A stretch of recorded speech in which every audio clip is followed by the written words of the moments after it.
depois ele vai falar mais sobre isso, né? E como a gente chegou aqui, por que a gente trouxe o Thomas, né? Nós fizemos um momento agora em novembro, onde a gente reuniu as lideranças da nossa cooperativa. A nossa cooperativa tem uma atuação hoje no Rio Grande do Sul e em Minas Gerais. Inclusive, o nosso presidente, seu Adilson, e o vice-presidente Luiz Mário estão em Minas, né? Senão eles estariam aqui com o Thomas para fazer esse momento, né? E naquele momento, em novembro, a gente reuniu os nossos líderes de Minas e os do Rio Grande do Sul. E a gente trouxe esse trabalho aí muito forte. A gente está numa batida há 3 anos já. Estamos nessa caminhada, nessa jornada aí de migrar o nosso modelo de gestão por metas, nossa atuação no dia a dia, por um modelo de gestão por propósito, né?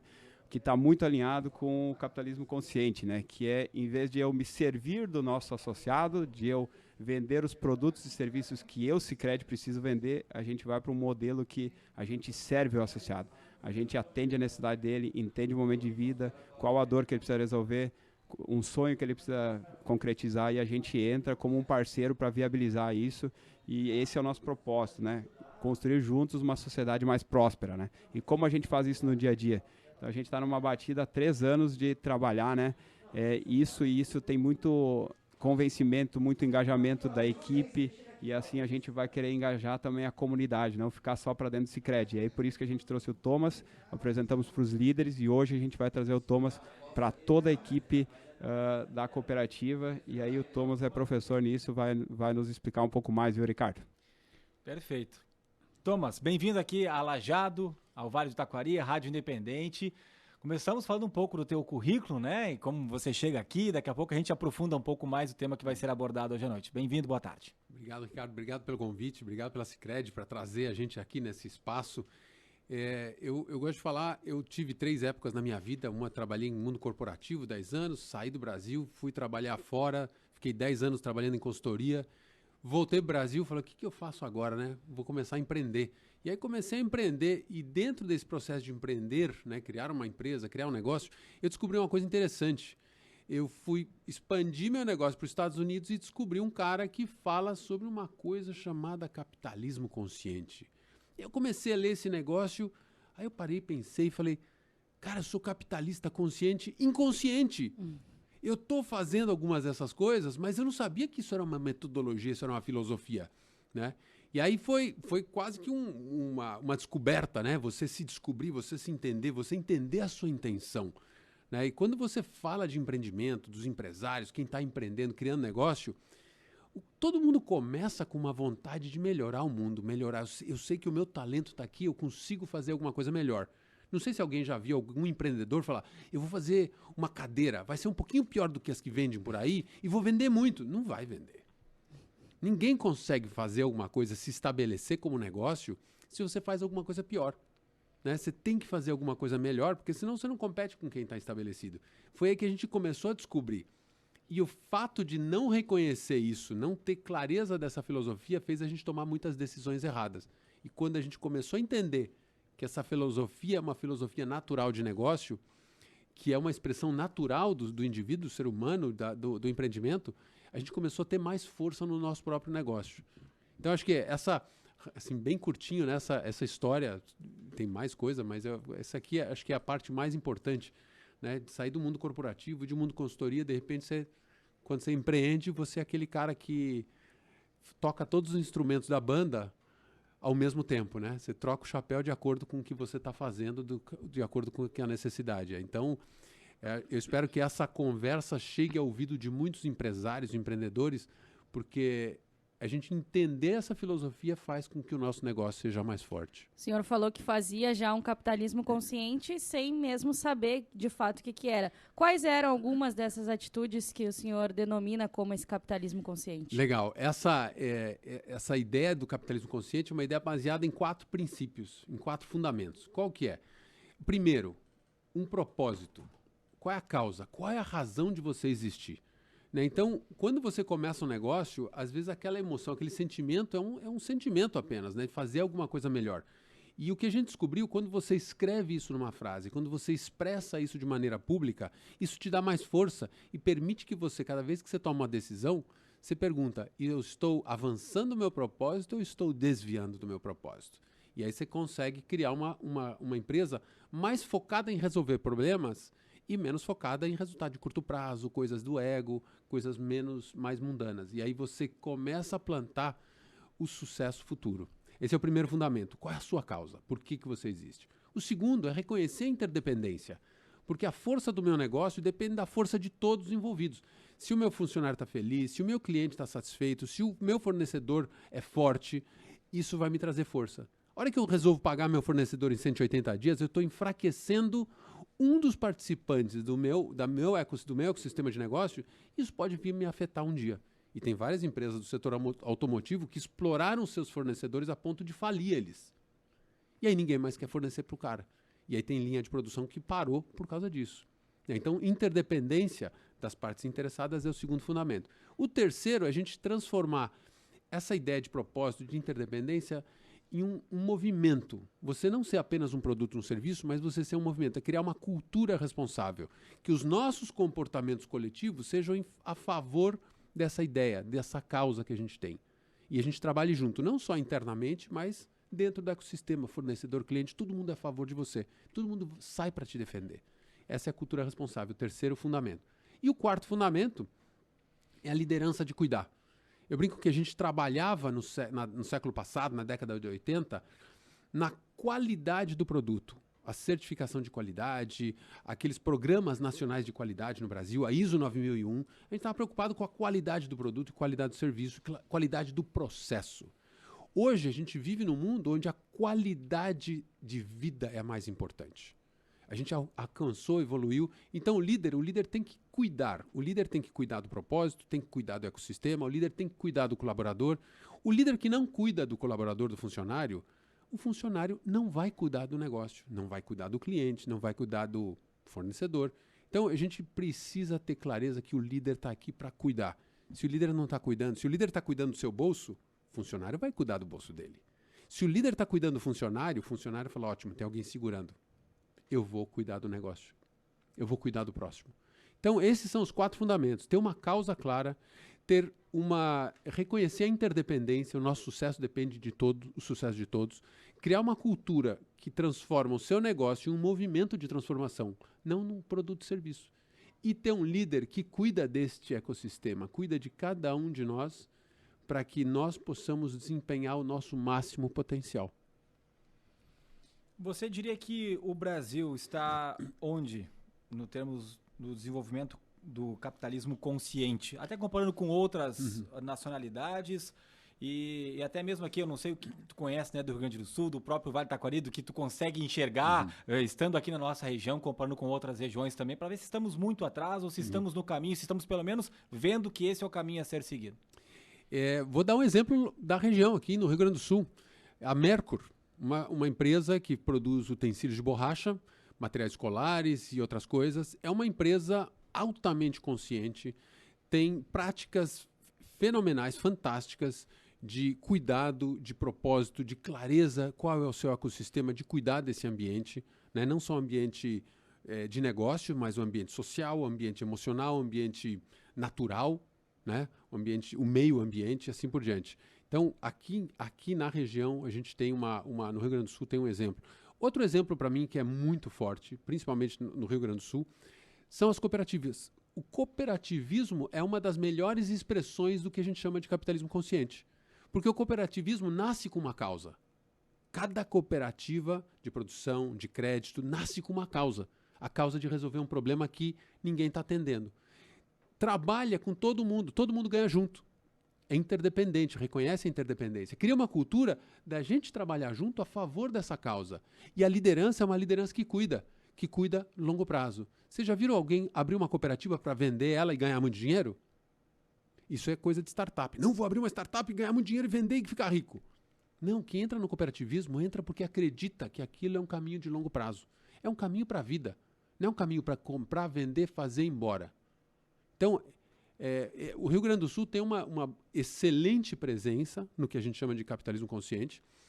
Práticas a gente precisa compartilhar mais, né? Porque se eu copiar a sua prática consciente, uma prática que você faz bem, não significa que eu vou atrapalhar o seu negócio. Significa que a gente, como ecossistema, vai ser mais forte. Mais forte o ecossistema econômico de desenvolvimento. Porque hoje o grande gerador de desenvolvimento são as empresas privadas, são as organizações privadas. O governo depende do resultado das organizações privadas para ter mais sucesso, para gerar mais impacto social, impacto de desenvolvimento também. Se fala muito no cuidado com o próximo, no resolver os problemas, de pensar como um todo.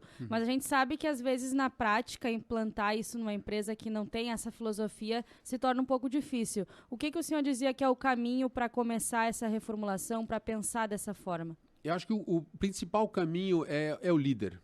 Se o líder não está ajustado a essa filosofia, e a gente vem de uma situação, o século passado foi caracterizado por um capitalismo exploratório, de tirar o que você podia, acumular o quanto máximo que você pode. Hoje, quando você olha a nova geração, os jovens, e assim, eu tenho uma filha de 18 anos que me chama a atenção. Eu aprendo com a minha filha de 18 anos. Quando, no século passado, um pai reconheceria o fato que você aprende com o seu filho mais jovem? Nunca, isso é inaceitável. Eu sei mais, eu vivi mais. E por que a gente aprende do jovem? Porque o jovem tem uma perspectiva nova do mundo. Nasceu num mundo mais abundante. Nós somos do século passado de um mundo mais escasso. Só que a gente cresceu, desenvolveu, progrediu. E esse progresso permite que o jovem olhe o mundo diferente. Fala, isso não é aceitável. Isso não pode, isso não pode. Desta maneira você não pode se expressar. Não é adequado esta forma de se expressar. Então a gente continuamente tem que aprender. E a gente, como líder, a grande diferença do líder que é mais cuidadoso, que cuida do seu ecossistema, é um líder que está aberto a aprender. A minha pergunta para você que é líder, empreendedor, empresário, o que você aprendeu de novo hoje? Você aprendeu alguma coisa nova? Você expandiu? A consciência só expande quando a gente aprende. A gente aprende alguma coisa, expande um pouco a consciência. Aprende um pouco mais, a consciência vai expandindo. Então, coisas que a gente achava normais no século passado, hoje não são mais normais. Teve uma época que a gente podia fumar dentro do avião. Hoje, se você levar um isqueiro para dentro do avião, você é preso. Antes era aceitável você ter uma caixa de fósforo, um cigarro dentro do avião. Hoje você é um terrorista se você levar um fósforo para dentro do avião. Olha o que significa isso. Isso é expansão de consciência. Você entender que uma coisa não está mais certa. Uma coisa não pode ser aceita. Isso é um exemplo pequeno diante da quantidade de coisas que a gente pode olhar no mundo de desenvolvimento social, de igualdade, de inclusão e assim por diante. Estamos conversando com Thomas Eck Schmidt, ele que tem livros escritos, acho que a gente poderia falar sobre livros, né? Quantos livros? E eu perguntava agora há pouco a tua imagem, né, do Brasil em relação ao exterior e até mesmo Rio Grande do Sul. Tu é natural de São Paulo? São Paulo. São Paulo. Capital? Capital. Capital. Fala um pouco dos teus livros, né, daquilo que vai apresentar hoje à noite. E eu queria te perguntar uma outra situação, dentro da linha que a Gabriela fez o questionamento.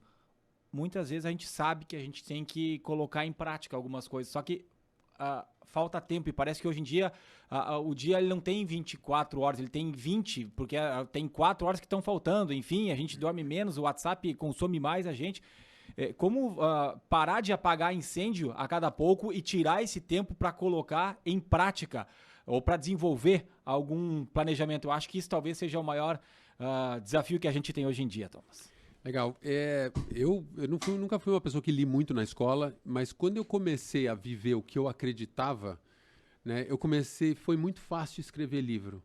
Porque é uma coisa que você percebe que o mundo, assim, as pessoas me perguntam, então eu vou começar a documentar. Hoje eu tenho 21 livros publicados. Se alguém tiver interesse, tem um livro que chama Ativador de Negócios Conscientes. É só entrar no site cbactivator.com e ali você pode pedir o e-book gratuitamente, né? Deixo esse convite. E ali tem algumas sugestões de ações que você pode fazer com uma organização para poder trabalhar esses princípios, esses fundamentos do capitalismo consciente na sua organização. Em relação à questão do tempo, né? Eu acho que a gente se faz muito ocupado. A minha pergunta para cada um que está aqui, quantos aplicativos você tem no seu celular? 5, 10, 50 ou mais de 100? Outro dia eu olhei, eu tinha mais de 100 aplicativos no meu celular. E aí, a outra pergunta, quantos aplicativos te mandam notificação? E quais são as notificações que são realmente importantes para você? A notificação do LinkedIn? A notificação do Facebook? Se alguém tem uma mensagem importante, urgente para você, vai mandar pelo Facebook? Não. Então, a gente tem que começar a diminuir, apagar isso aqui e marcar a hora com o aplicativo. Vou marcar uma hora para olhar o que tem no Facebook e voltar a estar mais presente. Esse é o nosso grande desafio. A gente não está presente. Às vezes a gente está conversando numa mesa, dá uma olhada no restaurante. Quantas pessoas no restaurante estão mandando mensagem pelo celular? Um dia eu fiz uma brincadeira num restaurante, eu montei um grupo das pessoas que estavam na mesa e mandei uma mensagem para todo mundo. E todo mundo olhou pro celular e olhou para mim. Eu falei, oi pessoal, vocês estão aqui também? Que bom, pensei que vocês só estavam no grupo. Para fazer uma piada. Porque a gente está mais preocupado com quem não está presente do que com quem está presente. E quando a coisa é efetivamente urgente, eu garanto que a pessoa vai te ligar. Vai pegar o telefone e ligar, vai tocar, e aí você fala, alguém está ligando, ai meu Deus, o que é isso? Não é telemarketing, é uma pessoa de verdade que está na minha lista de contatos. Que telefone também serve para fazer ligação, né? Às Isso! vezes a gente esquece desse detalhe. Isso mesmo, Gabriela. Que legal, né? Essa é a grande questão, né? A gente esquece que a função principal do telefone é conectar, não ficar te mandando mensagem, notificação e te distraindo e fazendo tudo ficar urgente. A gente perde tanto tempo no celular e tem os celulares que falam quanto tempo você perdeu em cada uma das aplicações. E aí você começa a olhar e fala, nossa, eu passei tantas horas, por isso que não está sobrando hora. Então a gente tem que começar a estar mais presente. O fato de estar mais presente significa a gente abrir mão de estar ausente nessas diferentes dimensões. E acho que quando a gente fala de humanizar os negócios, a gente fala que o século passado foi o foco no produto, no serviço. Esse século é o foco no ser humano, na qualidade do bem-estar, na qualidade de vida. Isso significa que a gente tem que olhar para dentro, olhar para o outro, não através do celular, mas através da presença. E aí, posso contribuir, né, Ricardo, e trazer o Sicredi nessa batida, que nem a pergunta da Gabriela, né, onde a gente entra, como a gente faz com que a equipe vá junto, vá para lá. Ele trouxe que a grande inspiração é o líder comprar ideia e daí começar a gerar esses momentos, né. Vou compartilhar, hoje a gente estávamos alinhando o evento de hoje de noite. Então, há 3 anos atrás, a gente fez o primeiro fórum que a gente levou toda a equipe para um hotel numa sexta-feira e ficamos até o domingo, né? E aí todo mundo foi como ouvinte. Ajudou a construir, sim, mas já estava tudo planejado, tudo organizado. Hoje de manhã o Thomas participou do alinhamento, né, Thomas? E a gente chegou, a diretoria, as 2 diretoras, eu e mais o time lá, e pouco foi criado por nós líderes. O time todo foi co-criado. Cada etapa de hoje à noite, o nosso grande fórum de fechamento do ano, e já o pontapé para o ano que vem, ele foi bolado e foi organizado por uma equipe muito grande. Mais de 100 colegas se envolveram em etapas diferentes e co-criaram um momento. E o momento ficou fantástico, a gente chegou até a se emocionar, né? Arrepiou, né, Thomas? Todo ele é feito para o lado humano. Então, o humano da equipe e o humano principal, que é o nosso associado, né? A nossa razão de ser são os nossos associados. São o que nos move, que nos faz ser. Então, a gente está todo voltado ao ser humano, atender a necessidade do associado de verdade, escutar de verdade, é se conectar. É isso que ele estava falando. E hoje a gente está tão satisfeito que o que está sendo realizado hoje não precisou alguém dizer comando e controle da geração passada, faz assim, vai dar certo assim. O time se engaja e cocria e as coisas começam a acontecer. É uma jornada. Começa e não termina. Começou há 3 anos e a gente vê e se inspira em outras cooperativas, em outros exemplos, na Mercor, e a gente vê que tem degraus para subir, mas a gente já vê que já caminhou vários degraus. Então, e aí o time vai pegando e vai engajando, e isso libera uma substância que a gente fala, ocitocina, né? Que é a substância que é liberada no parto, que a mãe, é o momento que ela mais sente dor, nasce a criança, e ela nasce e tem um amor incondicional pela criança, tanta felicidade. É esse hormônio que é liberado na mãe, e é isso que a gente sente quando a gente vê que o time está fazendo, está sendo engajado. A gente faz o bem sem saber para quem, né? Que essa é a grande batida que a gente está batendo e é isso que a gente quer plantar no dia a dia, né? É uma ótima reflexão. Uma ótima reflexão. Quantas pessoas participam hoje à noite, Fabrício? Hoje à noite vão ser mais de 330 pessoas. Tá certo. Fabrício Didrich, gerente regional do Sicredi, Thomas Eckschmidt, empreendedor, escritor e palestrante internacional, falando sobre capitalismo consciente, um pouco também da realidade aqui para a nossa região, especialmente o Sicredi. Obrigado pela presença de vocês. Muito obrigado. A gente que agradece. Então, 3 horas e 48 minutos, 30 graus e 3 décimos. Vamos